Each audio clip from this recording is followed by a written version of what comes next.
I know, there's a lot of outrage over the whole Fred Meyer dumpster dive that got broken up by police.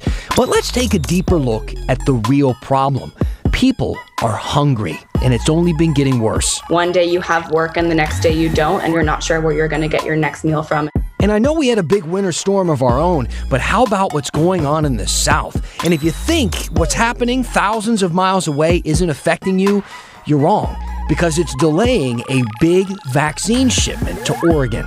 And a lot of you are asking, why does Portland's new street response team cost so much, especially since it's just one team during a pilot program in a single neighborhood? Here's the story. All right, we were reading your emails. Lots of emails on that last story. I'm Dan Haggerty, and I'm second-guessing this outfit. I just saw it for the first time on air. I don't like it. Ignore it. Don't worry about it. I'm Dan Haggerty. Hi. Welcome to the story. All the ways to communicate with us at the bottom of your screen. Use that hashtag HeyDan on Twitter. Send us an email at thestory@kgw.com. Find me on Facebook or Instagram. Use a homing pigeon, a falcon. Send us a letter. Whatever. It doesn't matter. We're continuing our solutions segment tonight with something that really does need one, honestly. And maybe you're like me. I had no idea until last night how bad it was. I didn't know how many people were struggling to feed their families. I mean, I do a news show. I get hundreds of messages every night. I had no idea how seriously this problem had grown. Now, to get you up to speed, last night we talked about the internet outrage over what happened at the Hollywood Fred Meyer this week. If you don't know, here's what happened. The power went out, the food in the cooler started to spoil, they tossed it then into a dumpster out back, and people swarmed the garbage to grab food. Fred Meyer called police when people wouldn't leave, and a lot of people felt that that was a cruel move on their part. I should say that Fred Meyer donates food all the time to people in need in this community, and the food in that dumpster had been unrefrigerated for more than 4 hours, so no nonprofit worth anything in this community would have accepted it anyway. But that's not the point here. I didn't get all worked up over Fred Meyer or police or Twitter or any of that stuff. I was stunned by how many desperate people showed up to pull food from a dumpster behind a grocery store. Like I said before, the situation is worse than I thought. And we had Devin Haskins try and get us some perspective tonight. Okay, we got Devin Haskins joining us now. Devin, you found out some what I found to be pretty startling statistics about how many people are in need of food right now. Yeah, Oregon State University did a study released back in December that shows nearly 1 million Oregonians are experiencing some sort of food insecurity throughout the last year. And basically what that boils down to is 1 in 4 Oregonians are looking for, that extra meal or wondering where that meal may come from. And, it's a factor from the pandemic, unemployment, reduced hours, low income, and, the single parent households are those that are the most affected. Wow. They use the term food insecurity, and you kind of touched on a little bit there about not knowing where the next meal is going to come from. But how do they classify that, somebody who is food insecure? Yeah, basically without reliable access to sufficient amount of food. Maybe instead of doing 3 meals a day, it's that you're missing that one meal. Parents skipping a meal so their kids can eat. That type of food insecurity, that you're not getting that good amount of food, healthy and affordable to feed you or your family. What are you hearing from these nonprofits? Because we keep hearing that they are seeing 10 times as many people as they typically see, and I can't imagine that it's easy to run a nonprofit right now or ever, but especially during a pandemic. Are they able to meet the need when you have 10 times as many people showing up for help? Simply put, no. A lot of them that use these food box programs are going through their amounts. Maybe they're allotted, 300, 500, or 1,000 or whatever. They're going through those. So the people coming in at the very back of the line are left, without getting that food box given to them, and that's been one of the biggest frustrations. I talked with a executive director of Love One. It's a nonprofit in Oregon City, and she says that 2 weeks ago they had 350 boxes, and it was those in the back of the line that were most affected. Folks at the end of the line, the boxes were gone so quickly they didn't get any food, and people were about in tears, and were in tears when they found out they weren't going to get a food box. So yeah, I mean, that right there, what she said, is hard to hear, and it's something that happens all too often at any of these distribution sites because of that growing need this year of these food boxes. Man. Okay. Devon Haskins, thank you. Thanks, Tim. So this is the part where we always tell you right on the news, here's how you can donate and here's what you should donate. We use that term non-perishable item, which is, the stuff like that lasts in the cupboard for a while. Pasta, beans, canned chicken, canned tuna, that sort of stuff. But Denise brought up a good point on Twitter last night. She said, people that get food from pantries really want perishables. They receive a lot of canned goods and would love fresh produce and deli items. Maybe that's a reason for dumpster diving. So first, I do just want to say that many food banks and pantries hand out fresh produce and bread and eggs and things like that from big suppliers like the Oregon Food Bank. Most places ask for non-perishable items from the public, from individuals, people living in this community, because they don't want to really worry about that stuff going bad. I'm sure if you wanted to donate 1,000 bananas, they'd hear you out, but they'd probably just want the cash instead. It won't surprise you to know that this city has a lot of creative nonprofits helping to feed people with food that doesn't come in a can. A viewer messaged me on Instagram last night and told me about this local nonprofit called Urban Gleaners. This place does a lot of work with perishable food. I reached out to them today to learn a little bit more about what they do. We're really trying to make sure that that stuff stays out of the landfill and gets to families and kids that can really utilize it and need it. So we do primarily focus on those perishable items that we rescue from grocery stores and farmers markets. And then something that's really interesting about Urban Gleaners is that we also rescue prepared food. So anything from like events or restaurants or catering companies, we take all of that already prepared food and then we repack it into individually sized meals and send all of that out as well. So for example, if a family doesn't have the means to cook at home, they can already have a meal that's ready to go and eat right away. Now, I want to kind of connect a few dots for you there that you may have already connected while listening to her. And let's start with a little background on that organization. See, they started when a mom and her teenage kids started noticing all the food that restaurants throw out at the end of the night. So they started collecting that food and then bringing it to hungry people. Now, 15 years later, thousands of people depend on them for meals. But the restaurants aren't throwing away a lot of food right now, are they? For obvious reasons. There are no banquets, there are no events, and that leaves Urban Gleaners without their bread and butter, so to speak.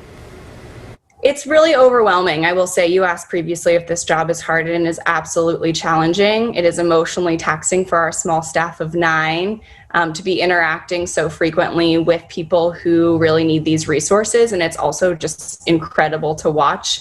People are so grateful, and it's really amazing to be able to work with the community in this way. The lines have gotten longer. Our website traffic has skyrocketed. Our phone is off the hook. So now let's talk about how you can help, because hopefully at this point you're wondering that.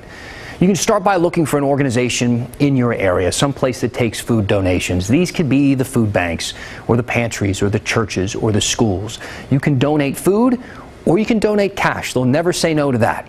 Also, KGW, we're going to be starting our Great Food Drive on March 1st. So that's another way for you to help moving forward. And our goal is to collect 1.5 million pounds of food for the Oregon Food Bank. All right, let's talk about the vaccines now. I know a lot of you have a ton of questions about the vaccines. Keep sending those in. We're going to get to those questions in just a minute, but first, let's do a quick update on some of the supply issues that we've seen here in Oregon. Now, we told you last night how the winter storm in the south delayed a shipment of 67,000 doses of the Moderna vaccine. They're apparently stuck in Tennessee right now. Well, a bunch of clinics are scrambling to either find more doses or to reschedule appointments because of this. The Hood River County Health Department, they were going to have a big vaccine clinic tomorrow. That's been moved now. It's going to be on Tuesday. Lincoln County Public Health also pushing back clinics that were supposed to happen today and tomorrow. Those are going to be happening at different times next week. Multnomah County says that they should be fine. They're hoping to be okay, and they won't reschedule anything yet, but let's keep our fingers crossed and let's hope that that shipment gets off the ground soon and up here to Oregon. In the meantime, all the other questions you have about the vaccine, we sent them to our expert, Pat DOORIS, for some answers. We have some really great COVID questions today, so let's just jump right to it. MJ wants to know, OHA vaccination appointments. You must have a Legacy Health login to get an appointment, but you can't get a guest login unless you have an appointment. How's that work? Well, MJ, great question. Here's the deal. You don't actually need to have a Legacy login to get the appointment. You just go in, answer the questions on eligibility. You go to the landing page that has My Health, that has the pretty trees on each side. That is a legacy software piece, but it's generic for all the health systems. In fact, it's generic even if you don't have a health system. So just click an appointment, day and time that you like, and then you'll go down and you'll see it will bring up automatically a login for Legacy if you are a member, but right next to it, it says guest. Log in on that guest, and if you're having trouble, even if you are a Legacy person, still go in on the guest, and it'll zoom you right on through. You fill out a bunch of information, you hit book the appointment, you'll get a confirmation email, and you'll be good to go. So you don't have to be a Legacy member. You can log in as a guest. That's a great question that has hung up a lot of people. Janina wants to know, why does the state vaccination enrollment site not offer sites in Clackamas or Washington County? An elderly person in Vernonia should not have to travel to the convention center or PDX to get a shot. I was told vaccinations were given within the Hillsborough area recently, but I heard about it only after the fact. Okay, Janina, and I hope I'm saying your name right, there's a whole lot to unpack in there. Let's go piece at a time. Why don't they offer sites in Clackamas or Washington? Well, it's because there's really not enough vaccine. And so the major health systems all agreed that they would funnel their resources, the vaccine, and the staff to the Oregon Convention Center or the airport. As more vaccine comes in, you'll find more community outreach. There are small efforts going on in both Washington County and Clackamas County and Multnomah County. You just don't hear about them though, because it's invite only. So if you're in a specific group that they're trying to get to, that they think is having trouble getting to the big vaccination sites, you'll hear about it. Otherwise, you won't. But your other question, an elderly person in Vernonia should not have to travel to the convention center or PDX to get a shot. I absolutely agree, and so do the people who set all this up. And in fact, they don't have to. Vernonia is in Columbia County. I checked this out for you today. They actually are scheduling vaccination clinics. And guess what? You can call them. And just for you, I looked up the phone number. So here it is, 503-397-7247. Got it? 503-397-7247. You can call them on the phone and they will book you an appointment in Columbia County. So it'll be a lot closer, a lot easier, and that's the way to go for you. I hope that helps. That's what's going on with vaccines and COVID-19 today. We have a quick update for you on a story now we've been working on all week. Kristen Severance has been telling you about the more than 1,200 adult foster homes in Oregon still waiting on the vaccine. These are those smaller facilities run out of people's homes. They are, though, in that 1A group, meaning they should have gotten the vaccine by now. Many of the residents, they are bedbound. They can't be taken to any drive-through clinic. Gina Roberts runs a place to call home in Tigard. She was set up to get her residents vaccinated on February 10th at CVS, but then CVS canceled. Kristen has been calling every state and county department since Monday, trying to get answers, and finally somebody offered to help. Yes, CVS, they were supposed to go to her facility, but then they canceled. And Dan, you know, we share an office. You've heard me on the phone. I've called everyone I could think of. The Department of Human Services, or DHS, Washington County Public Health, the Oregon Health Authority. We called the governor's office, CVS, several times. No one can really say when Gina's residents will get the vaccine. And then I found out that Ray Hare, he's the 95-year-old veteran in our stories. He lives in Gina's home. He's an Air Force veteran. He's been waiting on the vaccine since December. Ray, what would it mean for you to be able to get the vaccine? I could see my family, for Pete's sake. I sent our story to the Portland VA, and they've been really on top of their vaccination rollout. You know, we've done several stories with them. They called Ray's caretaker, Gina, 2 minutes later. 2 minutes after they got the email, they said they would make sure that he gets the vaccine. But Dan, this may not be the perfect solution because he still has to get to the Portland VA. You know, the best case scenario would be, you know, a mobile clinic at her residence. But at least someone called her. Really, at this point, that's all she wanted. Right. It's a little bit of we're gaining some speed here, but we have to get this man a shot. When you say he is a veteran, he is a World War II veteran. Right. He was in World War II. Unbelievable. Now, look, what about everybody else? It's not just at Gina's home, but all of the adult foster homes. Yeah, I mean, when you think about it, more than 1,200 adult foster homes waiting. All of these people live in Gina's home. But, you know, multiply this by 1,200 facilities, and that's how many people still waiting. CVS said they're working with the OHA to get back to Gina's. She's still not heard from them. And then DHS sent letters to all all of the 1,200 adult foster homes still waiting on a vaccine. They'll be pairing those homes up with a pharmacy. You know, it's been really hard to get clear answers for Gina and for all of the people living in these homes, but I feel like the ball is finally rolling here. All right, we got something going. Yep. Kristen, thank you. You bet. All right, time for the nightly kind of count that we do on the overall vaccine, how many people are getting shots. As of this afternoon, more than 506,000 Oregonians have gotten at least their first dose. A lot of them have gotten their second shot, but it works out to almost 12% of the state's population with at least one shot. In Washington, more than 885,000 people have gotten at least their first dose, which is about 11.7% of the state's population. Not too far behind Oregon. And compared to the rest of the country, both states fall about in the middle in terms of percentage of people being vaccinated. Let's see. We had power lines start fires in the summer, then fall down in the snow and ice. So a lot of people are asking, why can't we just put them all underground? And while the new Mars rover searches for ancient signs of life on the red planet, we're searching for it in the KGW vault. Like the UFO that hung over Redmond, Oregon for at least 2 hours early this September morning. When the story continues. Welcome back. I was just spending the break reading through some comments and questions, things like that. People using the hashtag #HeyDan. We're going to address a few of them at the end of the show. You can also send us an email at thestory@kgw.com. Speaking of an email, we got something else for your inbox if you're interested. So we're launching the Story newsletter next week. So this is going to be full of all the stuff throughout the entire week. So if you don't get to watch every single night or you can't watch an entire episode, these are kind of like the highlights, the things that you might have missed on the show, plus some of the stuff that we just can't fit in every night. There's an easy way to subscribe. Just aim your phone at that QR code on the screen and it'll give you a link. If the QR code's not your thing, some people don't dig that, you can just go to kgw.com/newsletter to sign up. Let's dive into one of your questions right now. Elaine wrote in and said, I'm bewildered. Why does it cost $4.8 million for a team of 5 people to serve a limited area for 6 months? Where is the money going besides salaries, supplies, and vehicles? Elaine, thank you for asking. You weren't the only person wondering about this. We got like 50 emails, people asking the same thing. Just a little background here. She's talking about MAGGIE Vespa's piece last night on Portland Street response. The price tag for the pilot program is $4.8 million, nearly $5 million. And right now, it's only a few people serving just one neighborhood, the Lentz neighborhood.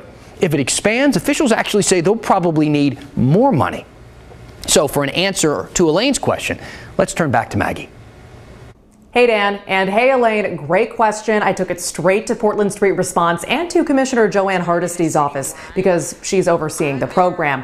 Hardesty's communications rep emailed back writing, quote, creating a new branch of a first response system is almost unheard of in modern times, and we are building this from scratch.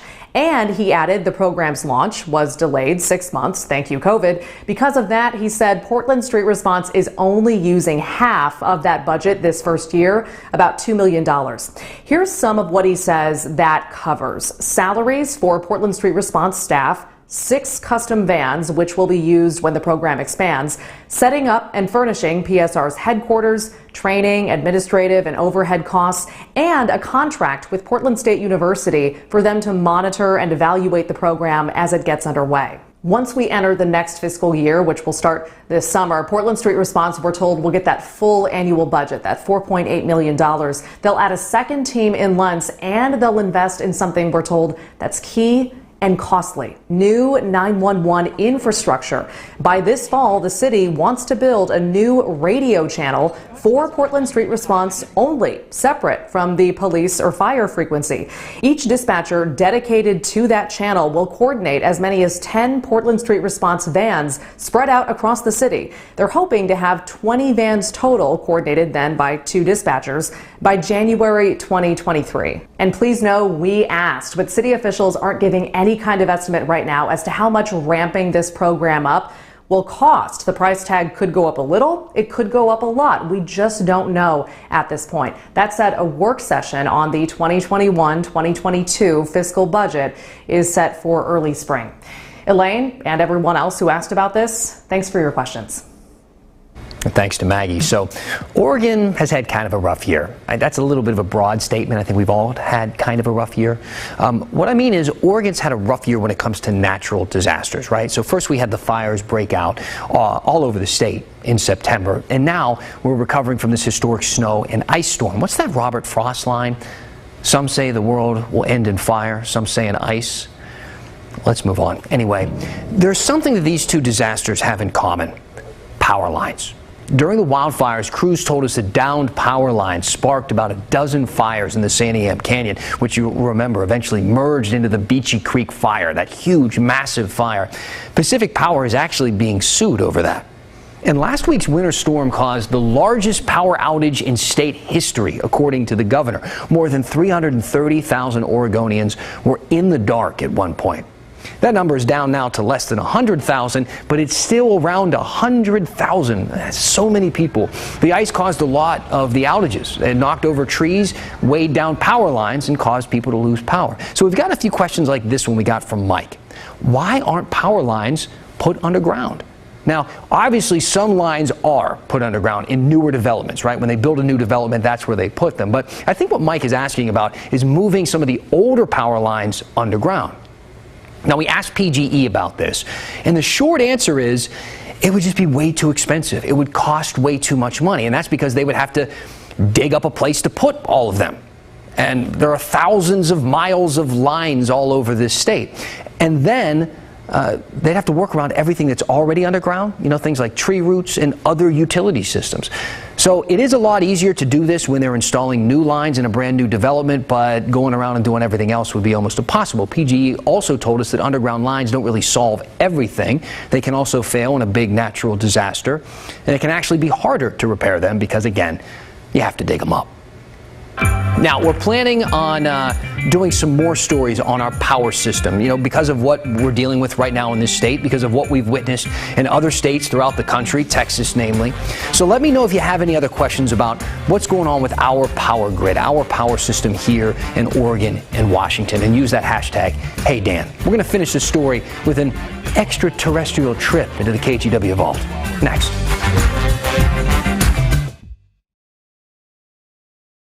Welcome back. So did you watch the Mars rover landing earlier today? I love that sort of stuff when all the NASA people cheer. It's a lot of work. It takes a really long time for these things to come to fruition, and it was fun to see. You can find it online. This is the 4th time NASA has landed an unmanned rover on the red planet. And it actually took 7 months for it to get there, which sounds pretty peaceful compared to the last 7 months down here on the pale blue dot. Anyway, it's going to be driving around a crater there and looking for ancient signs of life. So, you know, they're not looking for like actual aliens or anything, but they're looking for evidence that microbes or something once existed on the planet, which would be an amazing, unbelievable find and achievement that would be completely underappreciated by today's culture and would most likely trend below some development from The Bachelor, which is still on the air for some reason. I digress. But on that note, Mike sent me this suggestion. Check out the vault for a couple of interesting UFO stories in Oregon. So we did, and we found one from way back in 1959 when people spotted a UFO in Redmond in eastern Oregon. Thursday, September 24, 1959. For nearly 2 years now on Space Report, I've been giving you details on that enigma of the age, the unidentified flying object. Like the UFO that hung over Redmond, Oregon for at least 2 hours early this September morning. Now, where did you see this unidentified bright object in the sky? Can you point it out to us? Yes, it was right off in this direction, right out east of Redmond on the Prineville Highway. It came close to the ground and it stopped. And at that time I pulled over to the side of the road and stopped the car and watched it. It had moved from where you first saw it? Yes, it had moved in this direction east towards Prineville over Powell Buttes. Well, I'd say it was a round gold object that I knew it wasn't a star because it was too large, and it was a little above the horizon in the east, southeast, and that's about all there was to it. And your sheep herder saw it? Well, yes, a few days after that we were talking here, and he's asked me if I saw that in the sky, and he said he saw it take off, and he said just shot real fast to the east. Yes, do you believe in the possibility of flying saucers? I believe in possibility of almost anything in the sky these days. You know, there's so many things that have come to pass, and the government puts so many things up in the air. The Air Force will not confirm reports that the Federal Aviation Agency log shows radar contact was established from 2 ground stations, and that anywhere from 1 to 4 radar contacts were made by jet interceptors. I love the vault. I love it. That was a good one. That was a good vault. I don't have much time for comments tonight. We kind of went a little bit long. We got to toss the news at 6:30 with Laurel Porter, but I will get to one here from Bad Andy on Twitter. Hashtag, hey Dan, get your hand out of your pocket. That's the story for tonight. Thanks for being with us. See you back here tomorrow.